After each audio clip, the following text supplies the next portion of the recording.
Welcome, everyone, and thank you for joining me and my very special guests, three of the stars from the hit musical Jagged Little Pill, which, of course, is inspired by Alanis Morissette's Grammy Award-winning masterpiece. The musical brings to the stage the story of the Healy's, a suburban family whose serene lives collide head-on with some of the most burning issues of today. So please say hello to Elizabeth Stanley, Derek Klena, and Allan Krill. Hi, folks. How are you? Good. Hey, we're doing well. Doing That was okay. fun to How are watch you? that B-roll back. No, it really You have was. such a feel-good show. cool. That was so great to watch. First of all, how are you all and where are you all? Who wants to go first? Elizabeth, you go first. Yes. Okay. I'm doing just fine. Thank you for asking. I'm in Maryland at my future in-laws' house. Okay. Derek, where are you? I'm in Northern California at my wife's family's house. My family's in Southern California, so we've been kind of driving back and forth and being able to be with them during this time and spend some good quality time with the fam, which we haven't really been able to do in a while. That's been the upside, but of course, we're hunkering down, staying healthy, safe, and hopeful. Beautiful. And Sean, my neighbor, how are you? And where are you? I'm doing great. I mean, as well as can be expected in all of this craziness. Yeah, I'm right next to you, Richie, right here in Midtown. Following all the rules and going out into the city and trying to stay healthy and as happy as possible. Yeah. What's a typical day like for all of you now? And how have you added structure back into your life?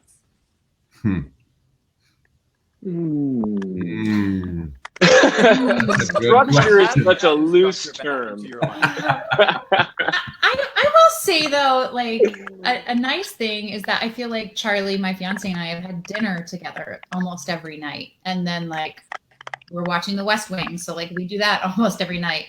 And having sort of like a nighttime routine is something that definitely was not a part of my life when I was doing a show. So that's been pretty consistent. And the rest of the day, I mean, I really have been trying to be good with like getting outside and doing some kind of workout, doing some kind of meditation, and then trying to do something creative also. But Derek, for you, I'm have not you gonna say added that's structure back in there? I mean, yeah, like I guess some type of structure. I don't know. Yeah, I mean, ditto to Elizabeth, like just trying to stay somewhat active, find some way to be active every day, whether that's going for a walk or just going outside for a little bit. But I've been teaching a little bit lately, which has been really awesome because there's lots of students that had intensives and they would take class in the city that are no longer able to do that. So we've found ways of doing that virtually, which has been really great. Connecting to people in the outside world and still being creative and sharing what we love to do. Yeah. Sean, for you. Well, yeah, I try to add as much structure as I can. I think it's sort of, it's a healthy thing to do. And when you're suddenly thrust into a situation where there is none. So, I try to get up early. I try to make sure I shower every day and get dressed.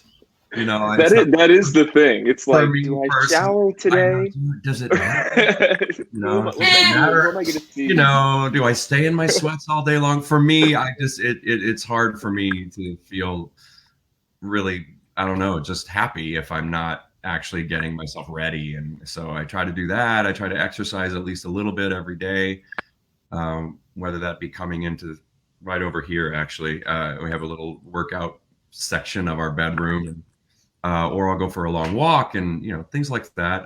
There's always a section of the day where things like this pop up and we get to sort of touch base with our Jagged Little Pill world, and that's nice. And like Elizabeth said, I try to do something creative every day. Yeah. Just whether or not it's about sharing it. It's really just about kind of sitting here and picking up a guitar and singing a song and just sort of reminding myself, oh right, this is what I do.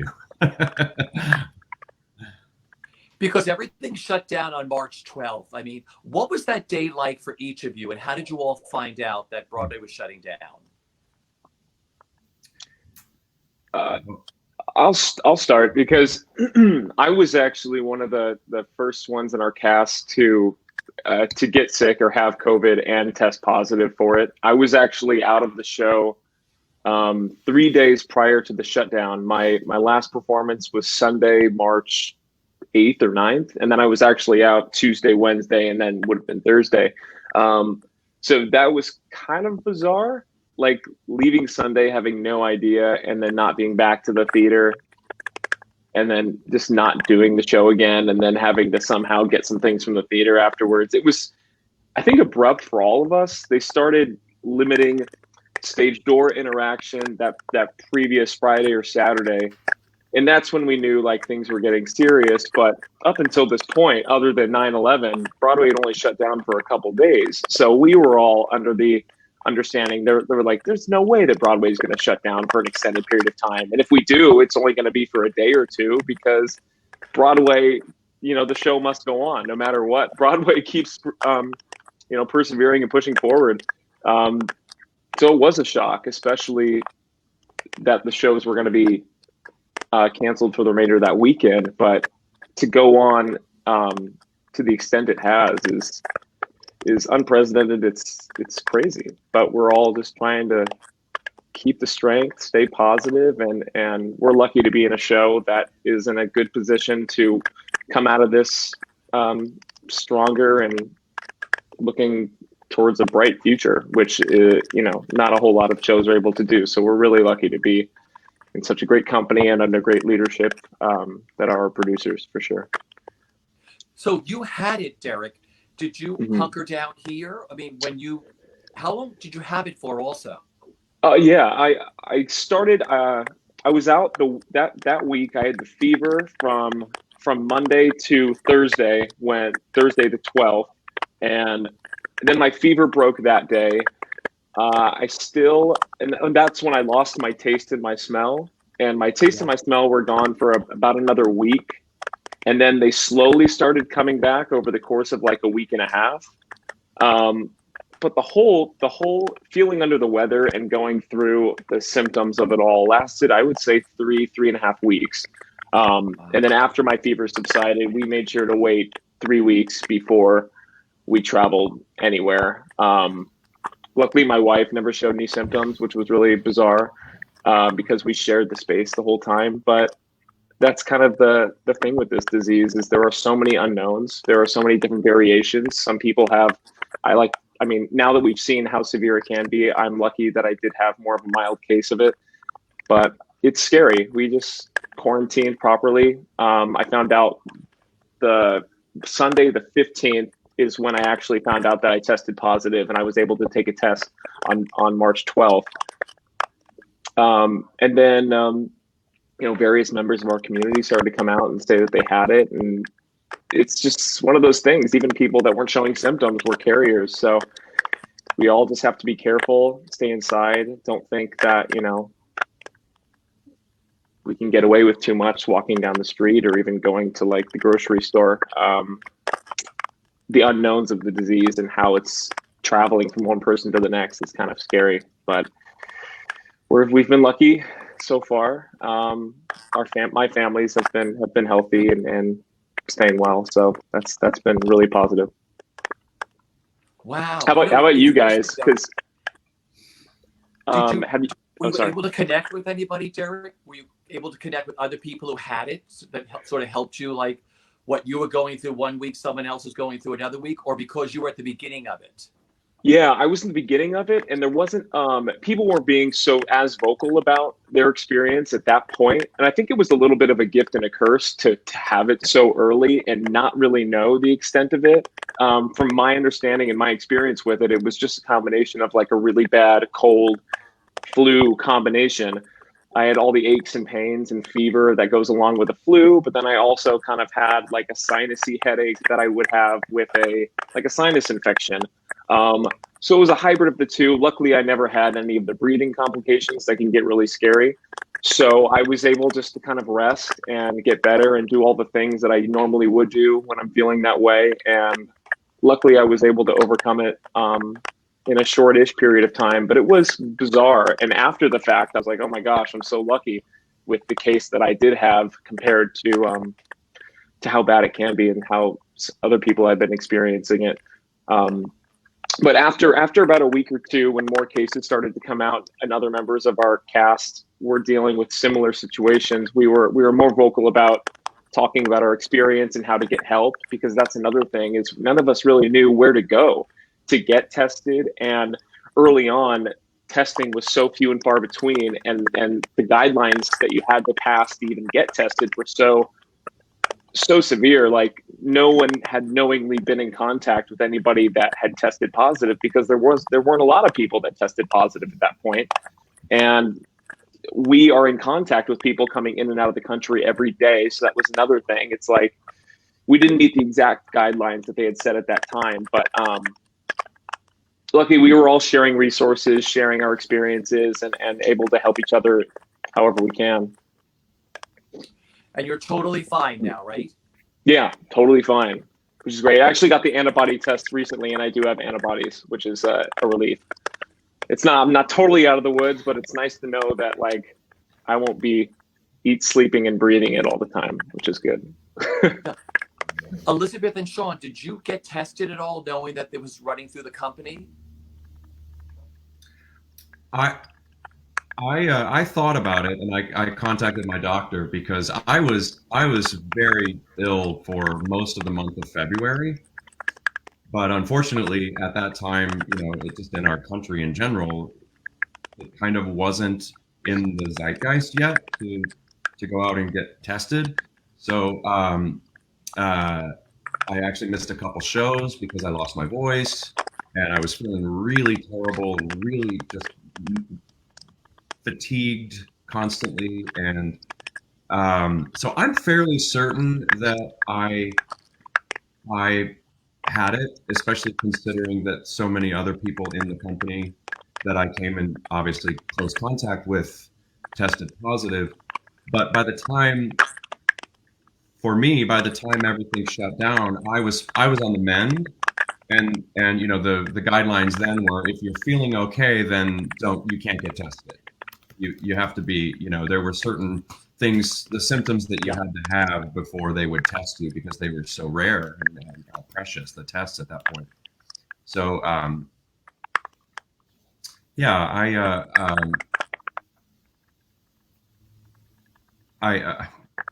sorry, I'm I'm listening to the typing and I'm wondering. But yes. Elizabeth, for you, did you get tested or want to get tested? I also feel kind of like Sean, that I probably had it. I missed my first performance. My first time calling out of Jagged Little Pill was the week before we shut down. And, but I think similar to Sean, like, we didn't have the information at the time. Like, I was trying to, like, power through and, do the show if I could at all.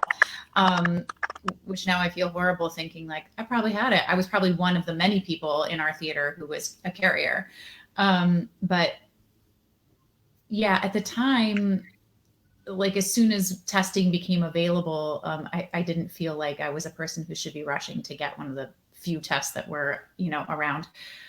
And now I do definitely want to get an antibodies test, just to see if, like, if that was for sure the case. And then also, like, if I'm someone who could be a plasma donor, or, if that ends up being something that is useful to people. Right.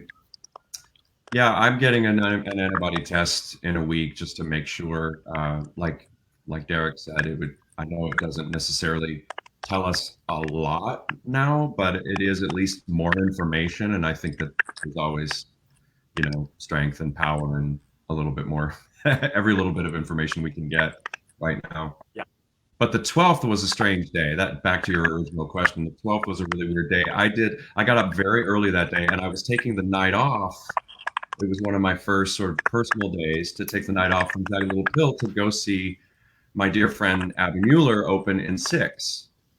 And I was so excited about that, but I also had a press event that morning early on Good Day New York, and I sang Mary Jane. And so because I got up so early to sing, of course the buzz was going around that, it all happened so fast, really, when you look back on it. The fact that we went from like, well, Broadway, like Derek said, Broadway can't close, the show must go on. And I did that appearance in the morning, and then came home to take a nap. And by the time I woke up, it was announced that everything shut down. And it was just absolutely shocking, It was such a weird day. It was such a weird day for everybody. I mean, because everybody was like, they were either told like before they went to a theater or when they were going to the theater, they were all like, we're done tonight. Everybody go home. And everybody was like just trying to process all of this. Like, Elizabeth, what was that day like for you? Yeah, I feel like from the second I woke up, our cast has a text thread, and it was like blowing up because everyone was, just sort of like, what's going to happen? What's going on? It feels like we shouldn't be performing still. It doesn't feel safe. Are they going to make the call? Just sort of all of this back and forth. And I get really overwhelmed with group chats in general. And so I like put my phone down and I started working on a puzzle. I was like, I need to step away. And so then I missed, our producers had a Zoom conference call where they were kind of keeping us informed. But I totally missed the notification that was happening because I was distancing from my phone. And so then when I did get the email officially saying we're postponing, I still was kind of like, wow, I thought we would just have a short break.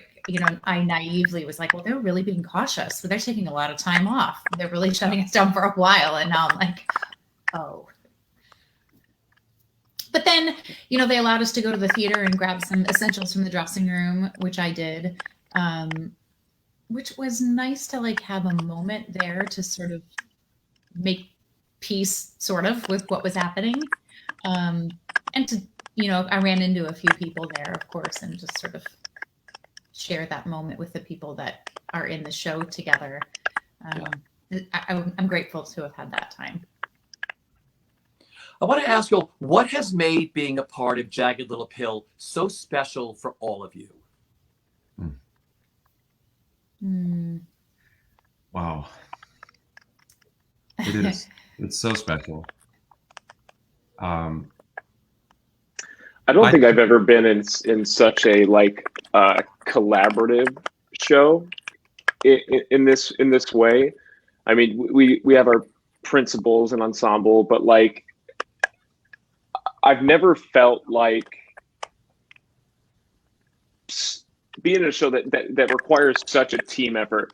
I feel like if there's any piece to this puzzle that's not clicking into the place properly, that can all just start to fall apart. So by the time we do go on this epic journey, not to mention the places we go in this show, politically, socially, just all the things that we address, to come out in the end and have us all share a number like You Learn, is a really special journey and an accomplishment that I don't think I've ever experienced.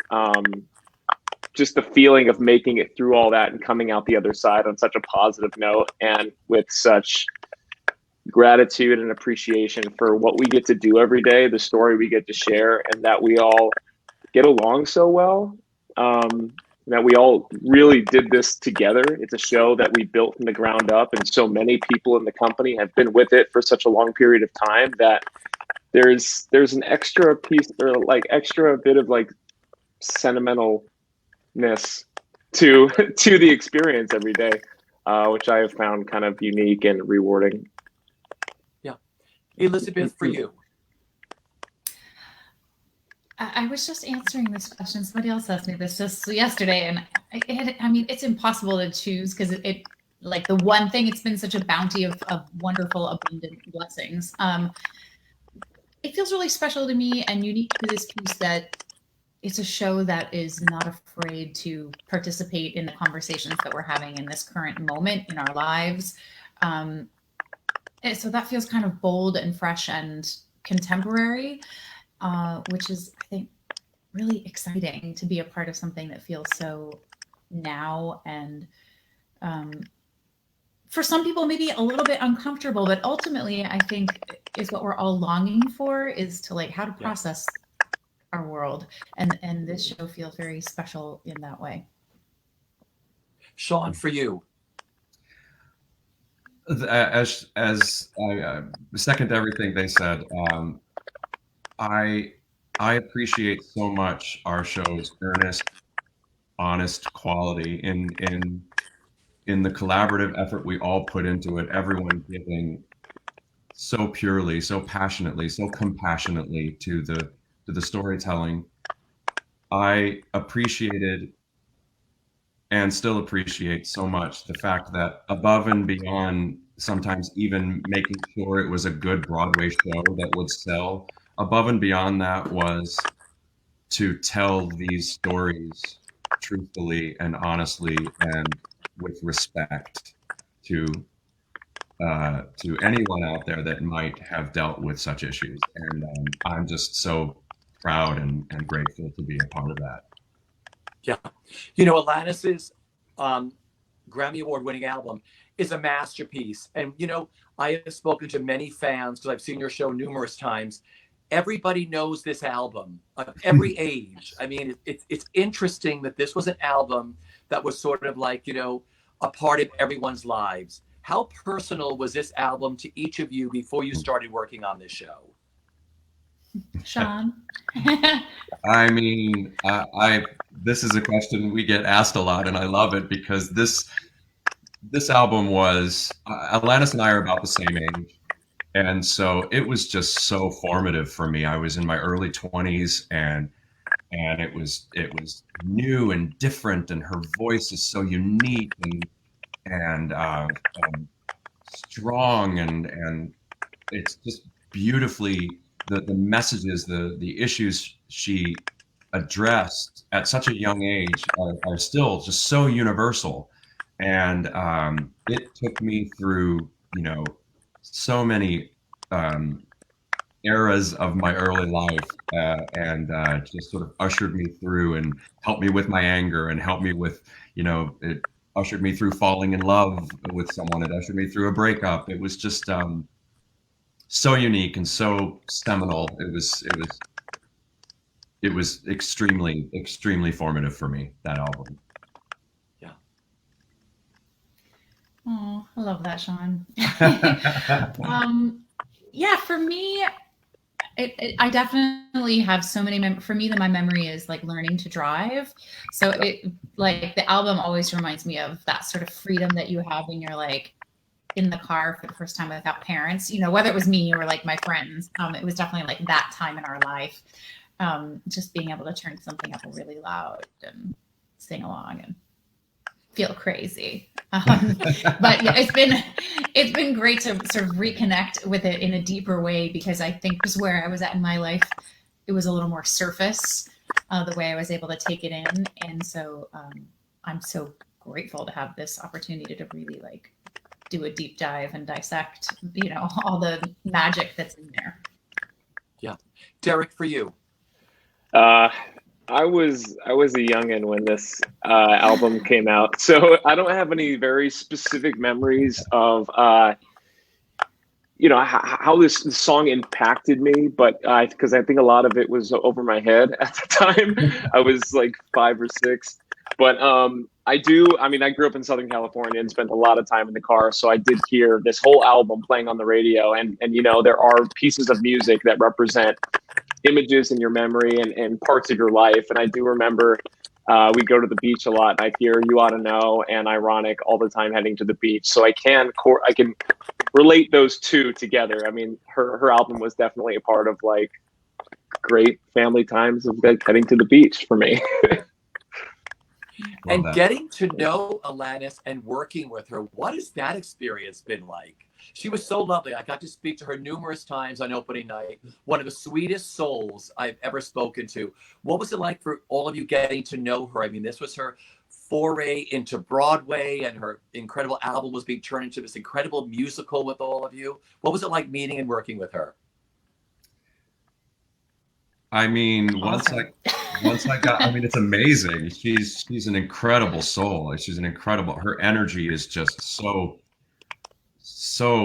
it's just God energy. She walks into the room and she's supportive and she's loving and she's wise and funny. And I mean, once I got past being starstruck, you know, which honestly, I don't know if I ever really will, but you know, it's just she's just an incredible collaborative, giving, nurturing artist and human being. Yeah. Elizabeth, for you. Yeah, I mean, I agree with everything Sean said.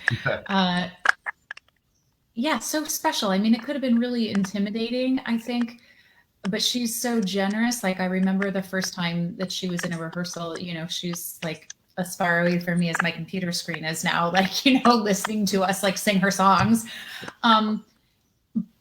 You know, and she could have had an energy of like, well, that's not how I sing it.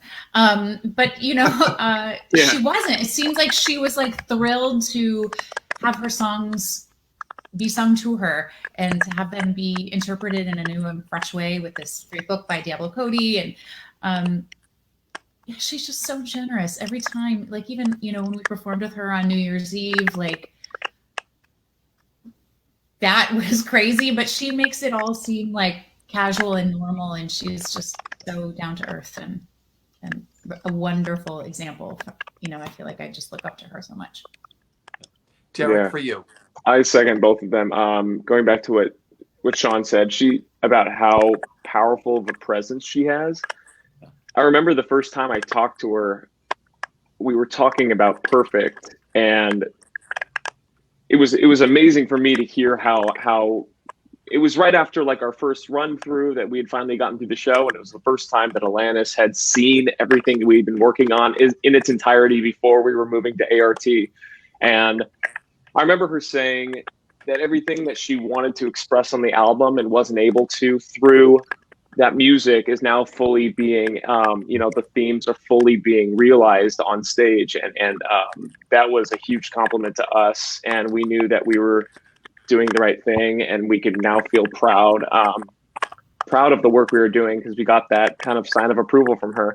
But I remember when she talked to me for the first time, she just listened so intently. It's almost like she's looking into your soul, and it kind of takes you back at first because she just has this presence, and the way that she looks at you is so it's like you're the only person in the room. She's so personable and powerful. And we're lucky to have that kind of leadership and that kind of voice in our material, because I think it shows through the work that we do on stage and obviously through her music. Yeah. You are working with one of the most brilliant directors, with Diane Paulus, hands down. Now, for our fans that are watching who may not know, when you do a Diane Paulus show, you each have to make a presentation, right, during rehearsals. What were each of your presentations like that you had to present to the company? Wow. I love that day. I love that day too. I was so nervous for it. But I'm getting nervous just thinking about it. I am too. It was really fascinating. I remember I have several things. What I remember really being blown away by was there were a lot of similarities between mine and Derek's. Do you remember that, Derek? I think so. I think I tried to block it out after because I was so nervous. I know there were certain things that we said that were so similar, and I thought, oh God, that's so cool that Steve and Nick are kind of on the same sort of page as far as being, you know, living in this weird sort of masculine. Yeah. Holding a strong front, but underneath the surface having all these insecurities and anxiety underneath that. So yeah, we related on that for sure.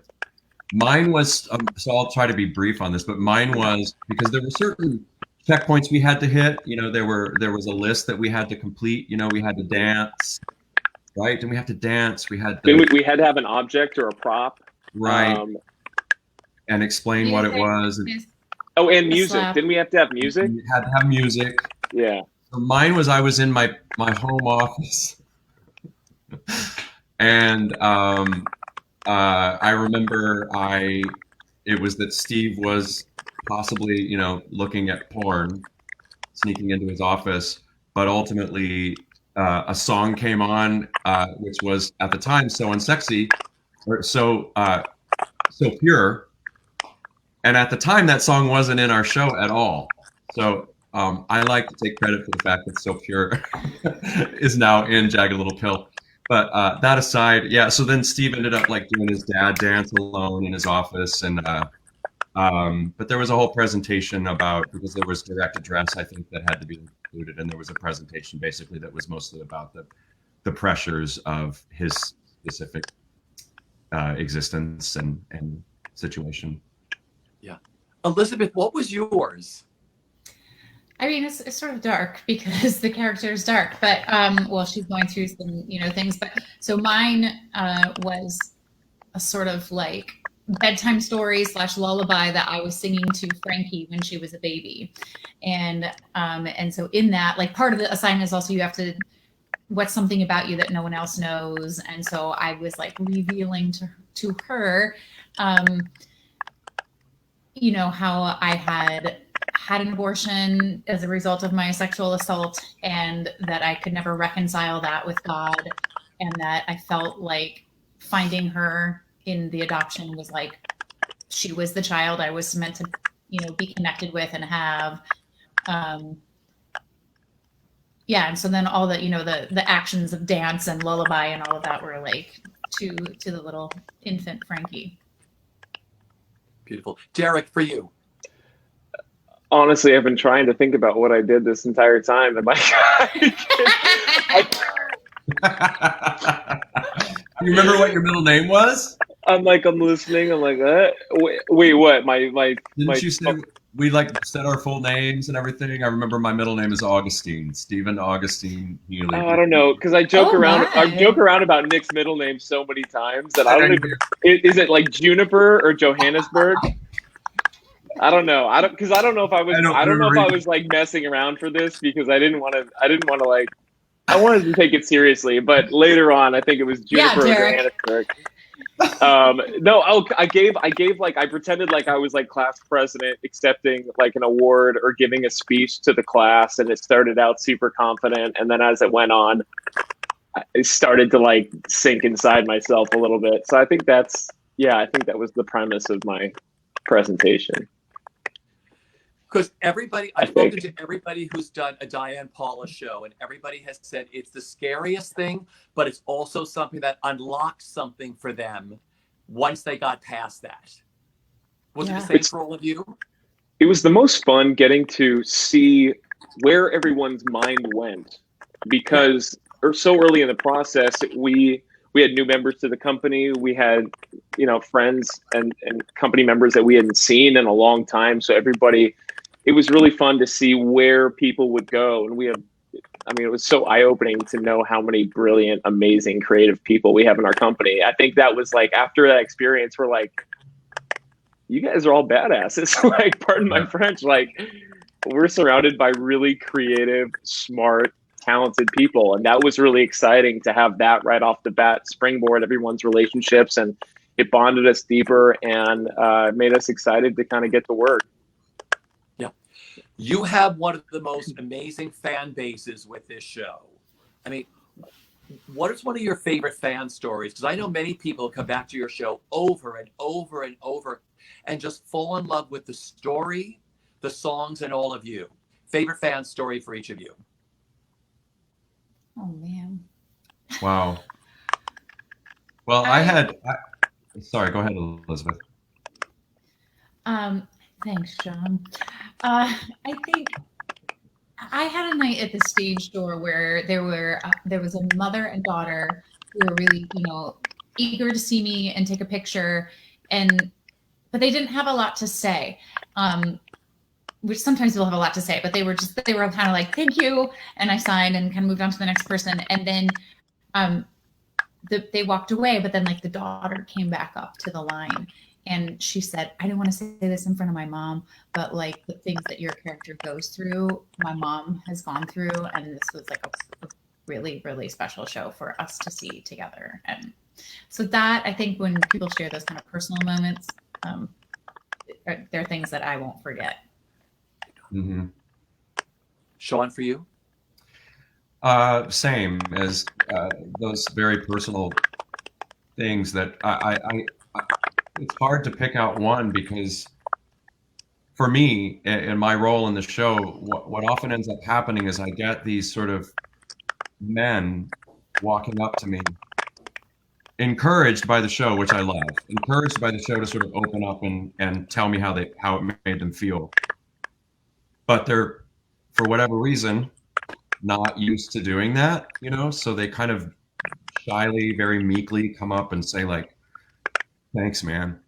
Thank you for that's my life. And you know, it really means a lot. And then they kind of run away. But I had one of the things but that always really means a lot, that they even try, you know, to come up and share that. But at ART, I had these two women come up to me just after the show, just in tears.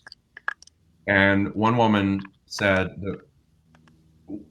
I can't even talk. And she looked at her friend, and her friend said, I don't know what to say to you, except I cannot wait to go home and tell my husband how much I love and appreciate him. She could barely speak.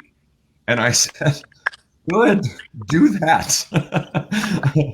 Absolutely do that, because that's what I love about our show, is it just encourages communication. It encourages reaching out and just saying the thing that you think the other person is taking, or they know, but that you're taking for granted that they know it. And what was really awesome about that is that woman and her friend came back and saw it on Broadway, and I saw them in the line after, just right before we stopped going through the line because of the virus. And she said, do you remember me? My friend and I was the one that told you that I couldn't wait to go home and tell my husband. I said, of course I remember you. You're my favorite story. And she said, I did. And it meant a lot. And we're doing great. And I was like, oh, good.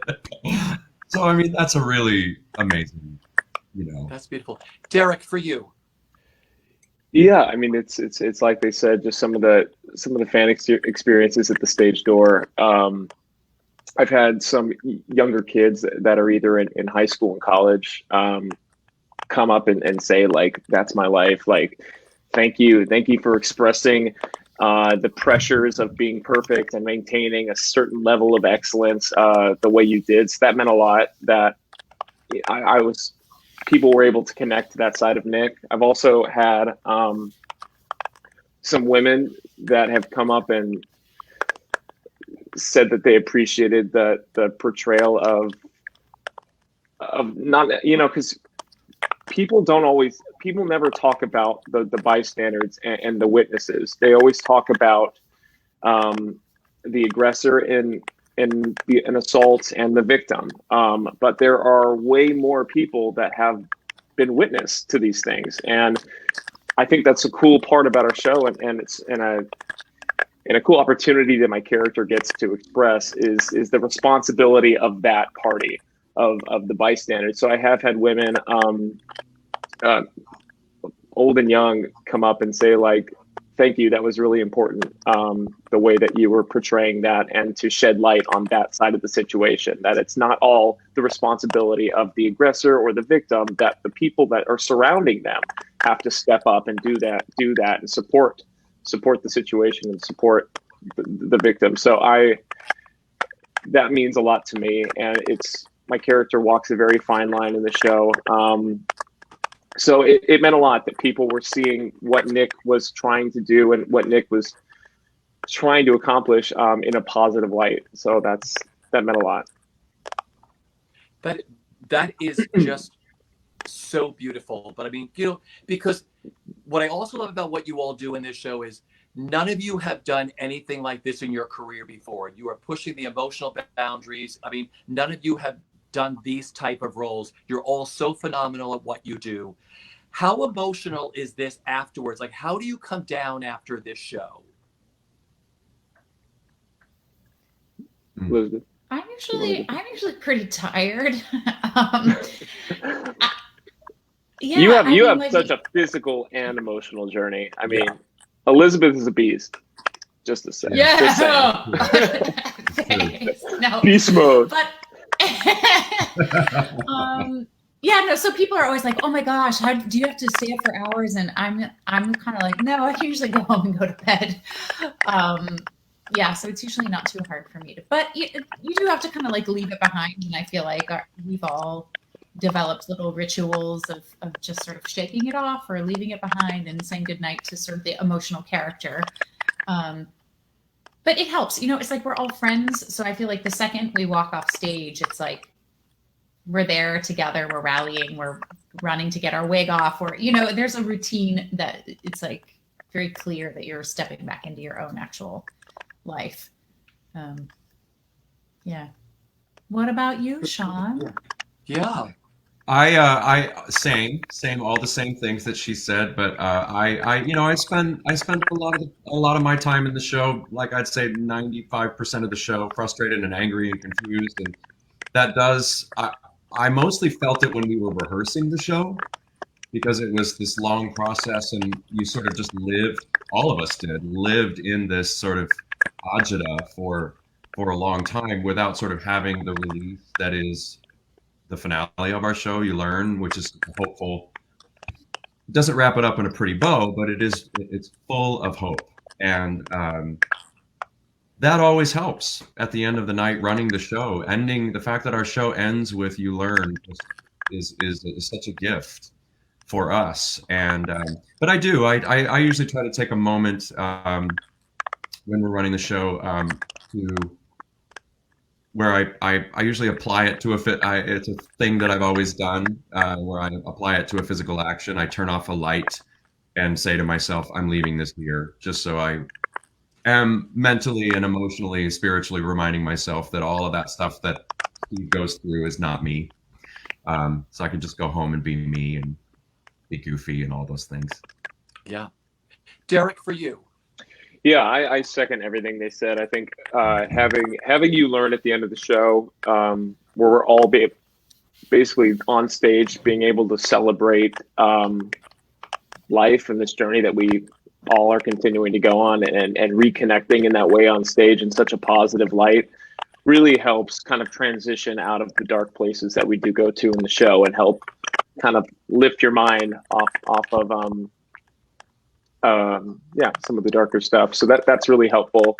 But yeah, I think just like with any run, early on in the process, it's harder. You learn how you feel, or reassess how you feel every day, and know what you need to do before the show and after the show to get in kind of a rhythm. Luckily, we had already been in the show for about 100 shows now, so it's definitely easier as you do it a lot more to be like, okay, we've done that. I hit all my marks, felt good about the show, and now I could leave that there.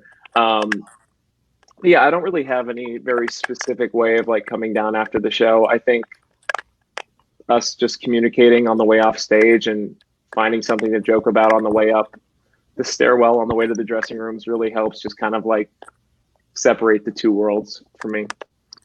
Yeah. You had a lot of Broadway debuts in your show. Do you remember your Broadway debuts? They only happened once. How magical those nights were. What do you remember from each of your debuts? Elizabeth, we'll start with you. Oh gosh, there's nothing like it, that's for sure. My Broadway debut was the 2006-2007 revival of Company. Yep.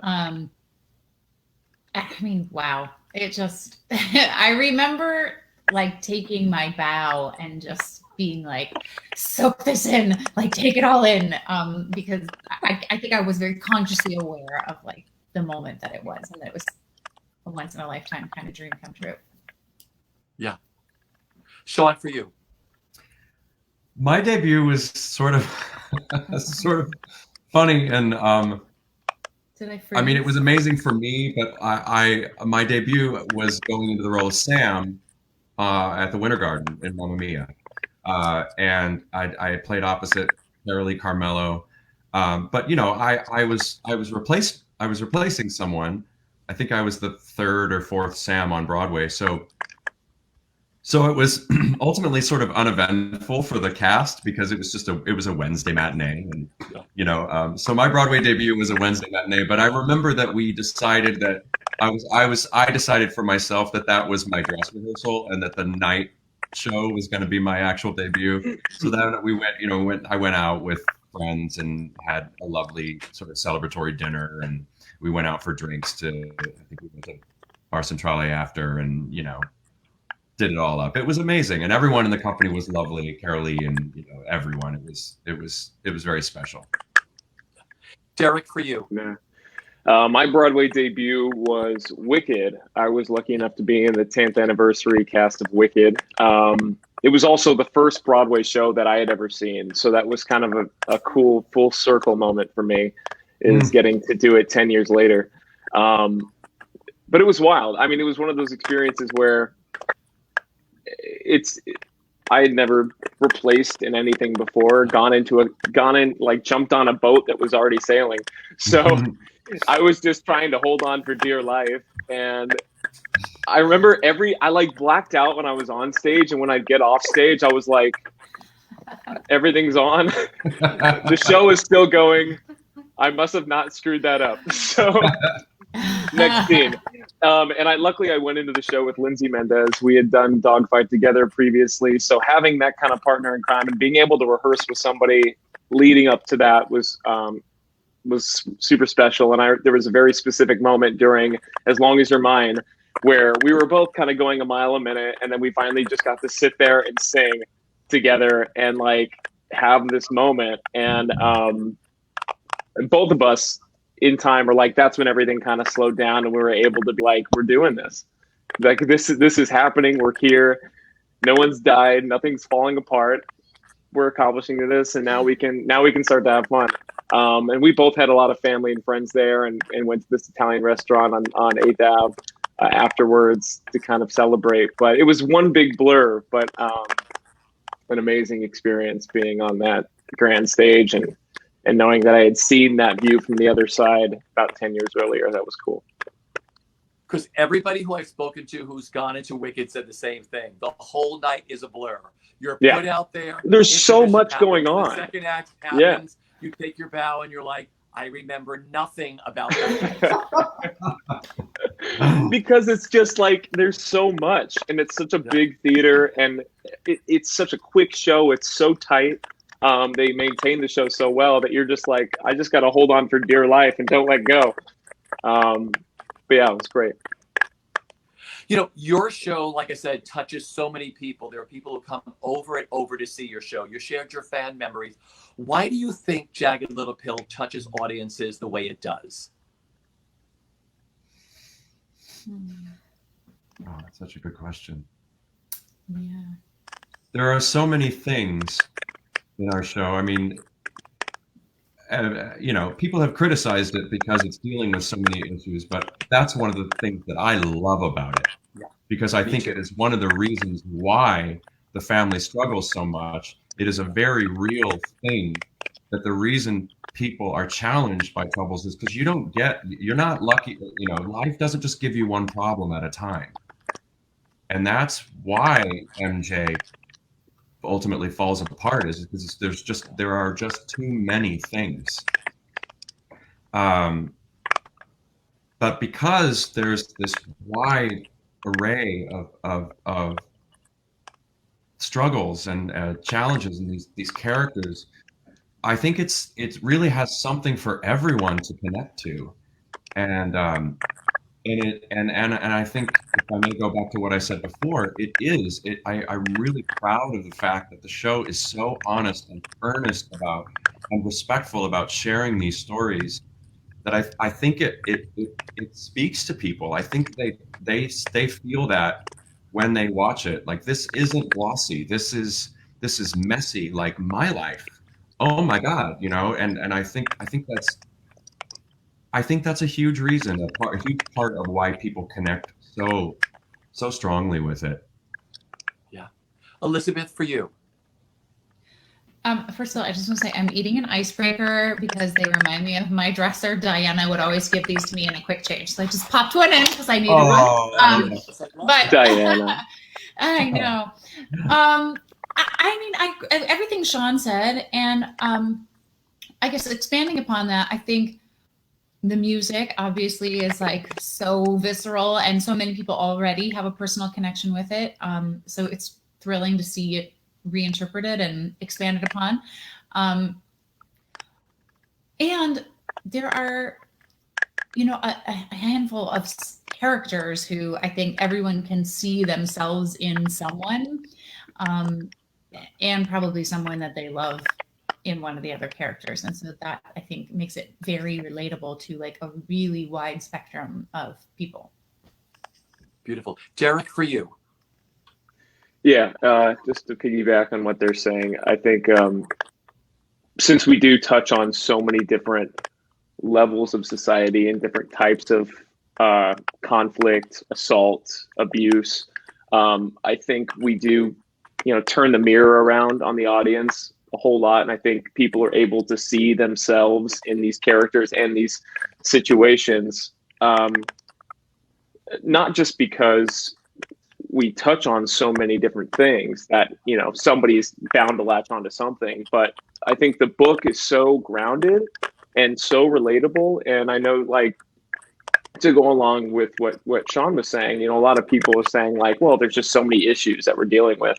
And our book writer, combats that with, well, I mean, they're all issues that are happening every single day in our world. So if I'm supposed to be writing a modern story about a modern family dealing with these contemporary topics and issues of our time, how am I not able to include everything?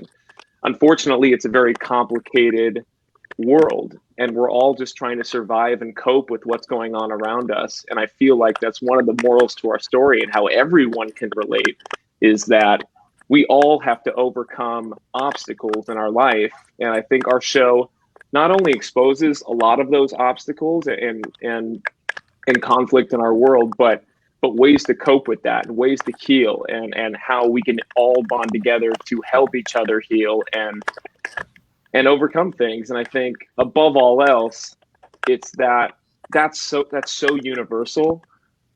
Everybody just trying to survive and heal and grow.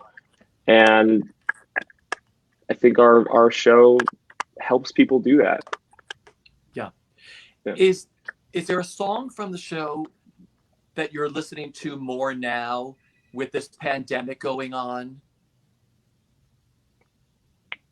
from the show?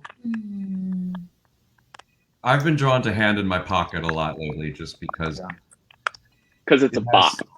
It's a bop. It's got a bop, but it's also just, its message is so like, yeah, it's up, it's down. You scream. It's you learn, but with a bop, and it's like, and we're all gonna come out on the other end just fine.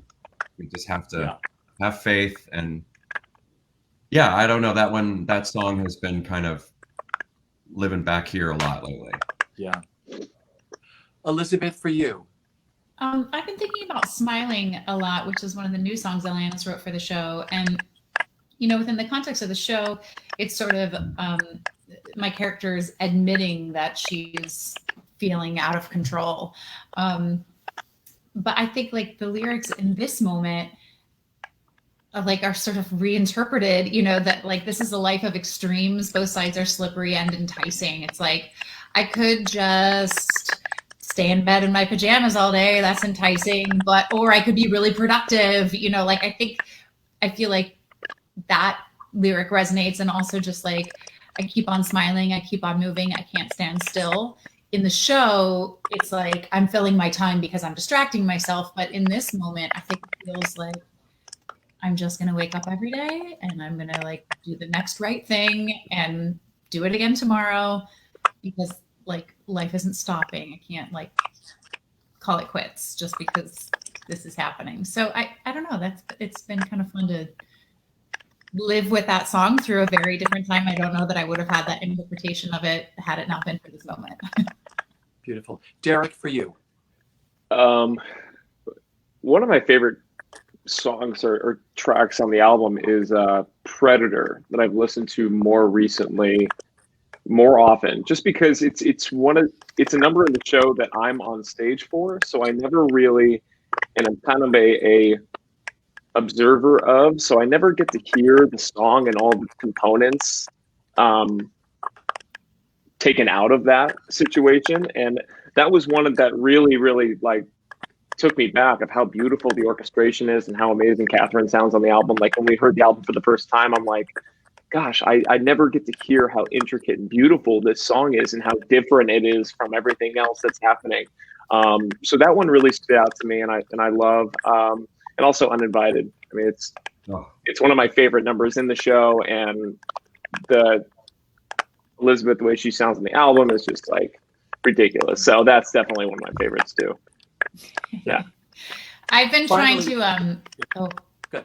no, I was just gonna say I've been talking with Heather, who is like my body double in Uninvited, and we've been trying to figure out if there's a way for us to like redo that number in our homes with like maybe my fiance could be her part over the back of the couch, and then her baby could be me. I don't know. We're trying to Oh, Love that. you could split. Yeah, just have like your couch on one side, her couch on the other, and split it.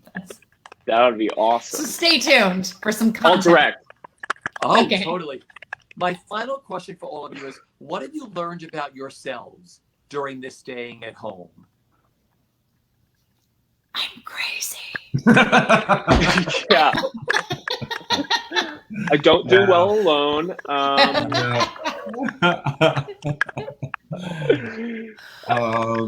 No, it's definitely like we have such a social career that part of why we love what we do is because we get to share it with people and experience that together. And that's been the hardest part of this is carrying on. And although we can remain artistically and creatively fulfilled on our own, we miss that camaraderie. We miss that team scenario. And so that's been the hardest thing. It's just to find out, like, again, like without anybody around or without any activities to participate with other people, like what can I do to find happiness? What brings me joy on my own? Started writing and finally putting some thoughts I had on paper just because I was like, oh, this will be fun. But yeah, I think that's what I've learned most about myself is like, all right, Derek, what makes you happy? What can fill your heart without the external stimulus? Which has been up and down road, but yeah, it's a personal growth period for everyone, I think. Beautiful. Elizabeth, for Yeah. you. Oh no, I was like calling me last. I'm still trying to figure it out. I still don't know what I'm doing.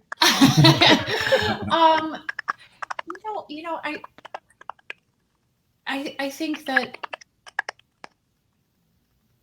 it's hard for me to admit sometimes that because I am an introvert, I actually like being kind of by myself a lot, but I think I've really learned how much I really, really appreciate having the company of like our cast, but also in this moment being with my fiance. I was single for a long time, so I guess like I'm very aware of like most any other time in my adult life this would have happened and I would have been alone.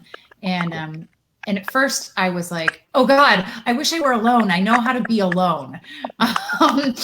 Because like as an actor, we have these spells of unemployment and I always like was really good about, filling them with productivity. And so for me, actually, like, even though I love him so much, it was like really scary to be looking down the pike of so much time together with someone else. So it's been kind of this beautiful thing to really learn like how much I really love him. That's really deepened, but also how much I'm really grateful to be with him.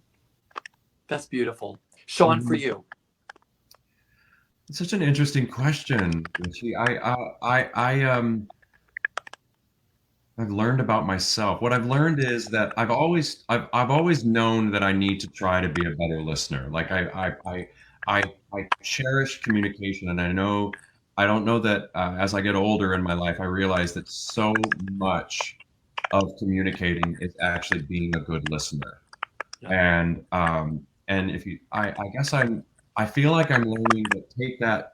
I've taken that concept and spreading it out over, applying it to what is happening, and I don't know. I think sometimes social media and communicating virtually doesn't really require listening.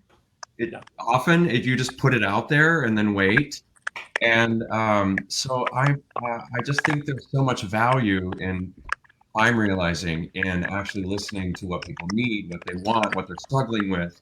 And because it always just, I'm realizing it really does help me then if I listen, I take it in.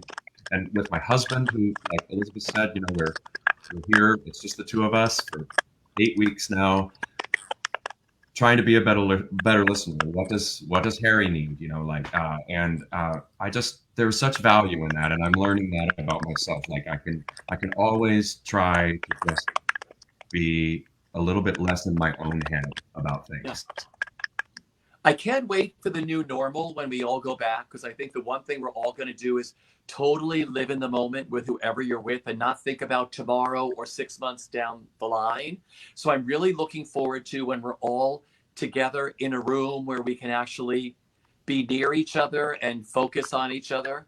So I want to thank you all for today, but I also want to thank our audience for tuning in. And if anybody in our audience is thinking of maybe making a donation to an arts organization, I'd love you to think of the Actors Fund, but of course, BroadwayCares.org, because this is a 6-week period where Broadway Cares would have normally done the Red Bucket Follies, where all of you would have raised millions and millions of dollars for Broadway Cares. And they didn't have that this year. But what Broadway Cares did have is their online COVID-19 Emergency Assistance Fund, which they have already online raised over $5 million, which they have already donated to the Actors Fund. Amazing. So if anybody has $1 or $5 or $10, think of maybe donating to Broadway Cares. And I want to thank you three for being with me today. I have known all of you since you first arrived in New York. I was at all your Broadway debuts. I've been following you all from the very beginning. And like I said earlier, you're all doing something in Jagged Little Pill that you've never done before. You've all stepped out of your comfort zones. You've tackled these incredible roles. I wish you could step out of yourselves and watch what you give to an audience, particularly me. I've seen your show 4 times already. I cannot wait to be there for your first performance back on stage again. It's going to be magical. From the bottom of my heart, thank you for joining me today at Broadway World. Thanks, Richie. Oh, thank you. Thank you. So much. Take Really care of great. yourself. And we're going to close out with another look at Jagged Little Pill. Take care.